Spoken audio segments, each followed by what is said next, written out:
Olá.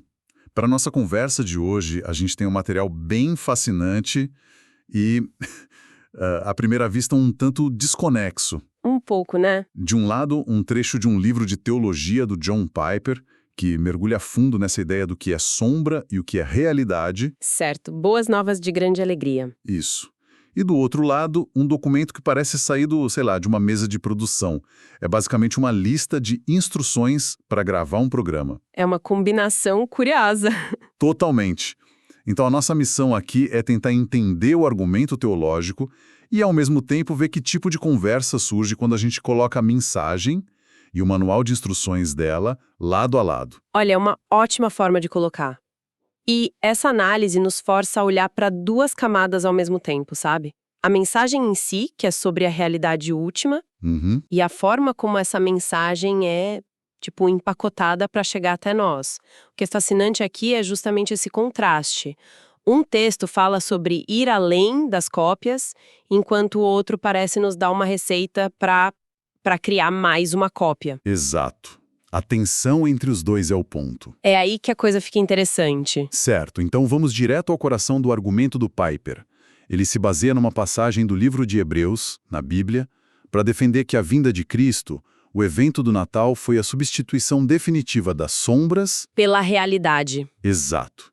Ele começa citando um trecho que, em essência, diz que agora a gente tem um tipo diferente de sumo sacerdote, um que está sentado no lugar de maior honra no céu. Mas, para começar, o que exatamente eram essas sombras que precisavam ser substituídas? Essa é a base de tudo. As sombras, segundo o texto, eram... Bom, era todo o sistema de adoração do Antigo Testamento. Tudo. Tudo. Pensa em tudo que era físico e ritualístico. O tabernáculo, que era uma tenda super elaborada, feita por mãos humanas, né? Os sacerdotes, que eram homens com suas próprias falhas e que um dia morreriam. Certo. E todos os objetos, todos os rituais. O texto menciona cortinas, taças de ouro, mesas, velas, as túnicas sacerdotais e, claro, os sacrifícios de animais, como ovelhas, cabras. Ou seja, tudo que era palpável, visível. A estrutura física da religião daquela época. Exatamente. O argumento central de Hebreus, que o Piper explora, é que tudo isso não era a coisa em si, mas uma figura e sombra das coisas celestes. Eram representações, tipo maquetes de um prédio que já existe de verdade em outro lugar. Um eco, não a voz original. Perfeito! A ideia é que eram cópias imperfeitas, baseadas num modelo celestial que Moisés teria visto. Eram importantes, claro, apontavam para algo, mas não eram o destino final. E o que mais me impressionou na análise do Piper foram os contrastes que ele traçou para deixar essa substituição bem clara, sabe? Sim, são muito diretos. O primeiro, sobre a figura do sacerdote, usa palavras muito fortes. Fracos, pecadores, mortais. Qual era o impacto de apresentar Cristo como uma categoria totalmente diferente, com uma vida indestrutível? Olha, o impacto é total.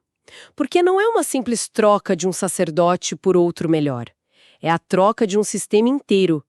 Os sacerdotes antigos eram parte da humanidade caída. Eles também precisavam de sacrifício por eles mesmos. Precisamente. Eles ofereciam sacrifícios por seus próprios pecados antes de poderem interceder pelo povo. O serviço deles era repetitivo e, por serem mortais, era temporário. Era um ciclo sem fim. Ao apresentar o novo sumo sacerdote como forte, sem pecado e com uma vida indestrutível, o texto propõe uma ruptura. Alguém que não precisa de expiação por si mesmo e cujo serviço é eterno. É a diferença entre um médico que também está doente e um que é a própria fonte da saúde. Essa analogia é ótima. E o segundo contraste segue a mesma lógica, mas focado no lugar, no santuário. Sim. A descrição do Piper sobre o tabernáculo terreno é quase brutal. Ele diz que o local estava se desgastando e sendo comido pelas traças, sendo inundado, queimado. Rasgado, roubado. Exato. Parece que ele faz um esforço enorme para mostrar o quão frágil era essa sombra. Sim, e a linguagem é intencionalmente forte para enfatizar a impermanência. Um santuário físico, por mais sagrado que fosse, estava sujeito às leis da física, a maldade humana era vulnerável. Certo. Em contraste, o texto bíblico diz que Cristo ministra no verdadeiro tabernáculo que o Senhor erigiu, não o homem. E essa distinção entre o feito por mãos humanas e o erigido pelo Senhor é a chave de tudo. Ah, entendi. A ideia é que o santuário terrestre era uma cópia material de uma realidade espiritual e celestial que é, por natureza, permanente e eterna. É interessante porque isso toca numa necessidade humana muito profunda de ter lugares físicos sagrados, né? Sem dúvida. Mesmo com essa teologia, as pessoas ainda constroem catedrais, templos, mesquitas. Parece que a gente precisa de uma sombra física para se conectar com a realidade espiritual. Sim, e a teologia aqui não necessariamente condena isso, mas busca reordenar as prioridades. Ela diz que o acesso à realidade divina não depende mais exclusivamente daquele lugar físico. O acesso agora é direto. Exato, através dessa nova mediação. O mapa ainda pode ser útil para lembrar da jornada, mas não se pode confundir o mapa com o território, sabe? O argumento é que o acesso ao território foi liberado. Isso nos leva ao terceiro contraste, que para mim foi o mais poderoso. A posição. Ah, sim. Piper destaca um detalhe que poderia passar despercebido. Os sacerdotes antigos nunca se sentavam. O trabalho deles era incessante.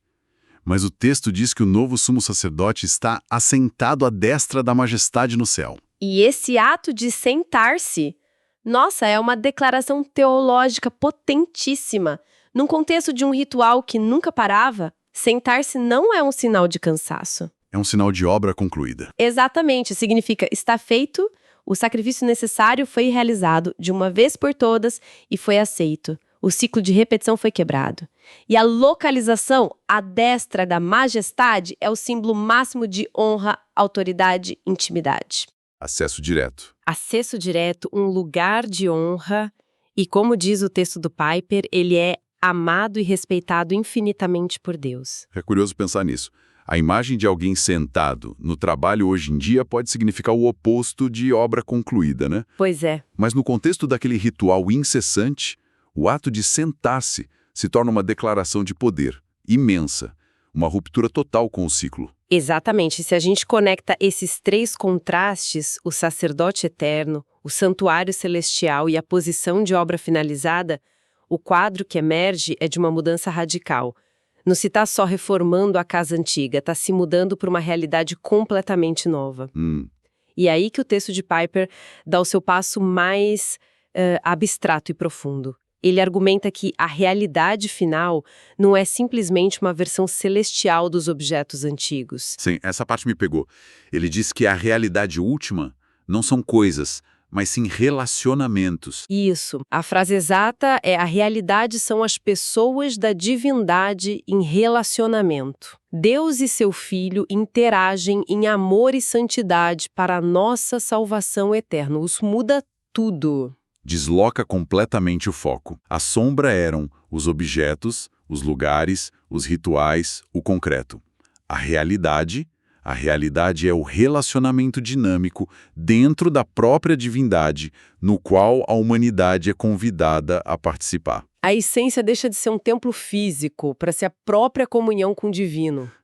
É a passagem definitiva do concreto para o relacional, do símbolo para a substância. E essa ideia de símbolo e substância é fascinante, porque a gente fala muito da mensagem, mas pouco de como ela é construída para chegar até a nós. Exato. E por uma coincidência incrível, a outra fonte que a gente tem hoje é exatamente sobre isso. É um documento que, assim, à primeira vista, não tem nada a ver com teologia. É uma única linha de texto que parece um manual de instruções. É quase como encontrar a planta baixa do prédio depois de ter discutido a filosofia da arquitetura dele. É um olhar para os bastidores. Exatamente, eu vou ler as instruções. Olha só. Ao iniciar, receba os ouvintes com uma bênção divina para o seu dia e semana. Identifique o nome do livro e autor. Ao finalizar, informe que teremos um novo episódio desse mesmo livro. Despeça dizendo que Deus abençoe todos os ouvintes. É um roteiro. Uma fórmula. Uma fórmula, exato. Precisamente. E embora pareça simplista, cada elemento dessa fórmula tem um propósito de comunicação muito claro. Não é conteúdo teológico, mas um manual de engajamento. Se a gente desmonta isso, a gente vê a mecânica. Vamos lá. Começar com uma bênção, receba os ouvintes com uma bênção divina, não é só um bom dia, é um ato que estabelece um tom espiritual, cria um ambiente de acolhimento, de conexão imediata. Faz sentido. É como um anfitrião de uma festa que te recebe na porta com um sorriso. Você se sente bem-vindo. Isso. Depois vem, identifique o nome do livro e autor. Isso parece básico, mas imagino que a função seja dar credibilidade, certo? A mensagem não está vindo do nada. Exato. Confere autoridade e contexto. Ancora o que vai ser dito numa fonte reconhecida. Isso diz ao ouvinte, olha, o que você vai ouvir tem peso, tem origem, não é só a minha opinião solta. Tá. E aí vem a parte que está em letras maiúsculas, que claramente é importante para quem escreveu. Ao finalizar, informe que teremos um novo episódio. Ah, claro.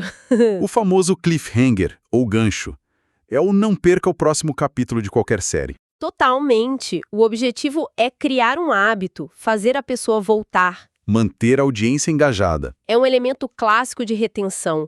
Transforma uma experiência única numa jornada contínua. E, por fim, o fechamento em espelho.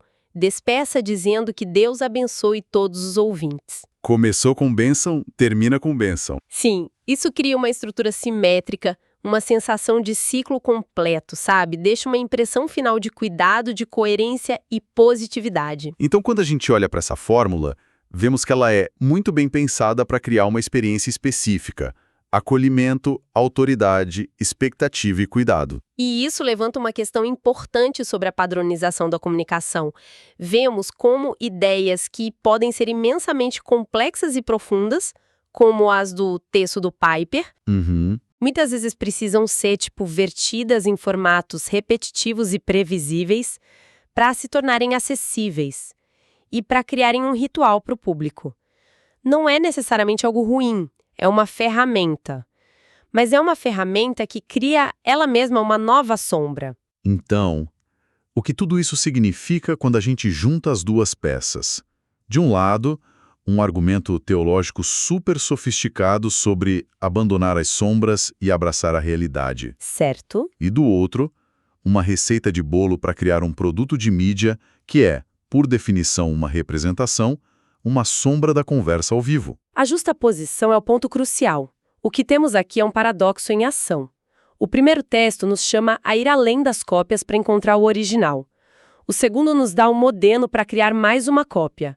Um episódio, uma gravação. Essa nossa gravação agora, por exemplo. Essa nossa gravação é uma representação de uma conversa. A própria comunicação sobre a realidade precisa inevitavelmente usar uma sombra, uma forma estruturada, para poder ser transmitida e compreendida. É como tentar descrever o sabor de uma fruta para alguém que nunca a provou. A descrição, por mais perfeita que seja, será sempre uma sombra da experiência real de dar uma mordida.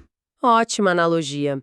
E é essa tensão que essas duas fontes juntas iluminam. A tensão constante entre a ideia original, a substância, e os veículos que a gente usa para comunicá-la, as sombras. A mensagem e o meio. Exatamente. O texto de Piper é a mensagem sobre a realidade. As instruções de produção são um exemplo da mecânica da sombra que a própria comunicação precisa criar para existir. O valor da nossa análise, então, está em reconhecer os dois lados da moeda. Não dá para ter um sem o outro. Não dá. A ideia mais profunda do mundo ainda precisa de uma voz, de um formato, de uma estrutura para ser ouvida, né? A nossa análise de hoje contrastou uma realidade final com as sombras que a representavam. E depois vimos a própria sombra da comunicação em ação. Isso leva a gente a pensar em um nombo saturado de representações, de resumos, de memes, de mediações, de todos os tipos de conhecimento. Como podemos nós mesmos distinguir entre a sombra e a substância? Seja num conceito espiritual, numa notícia que lemos, ou até nos nossos próprios relacionamentos mediados por telas. O que hoje na nossa vida serve como uma mera cópia e o que é de fato a realidade essencial que talvez estejamos perdendo.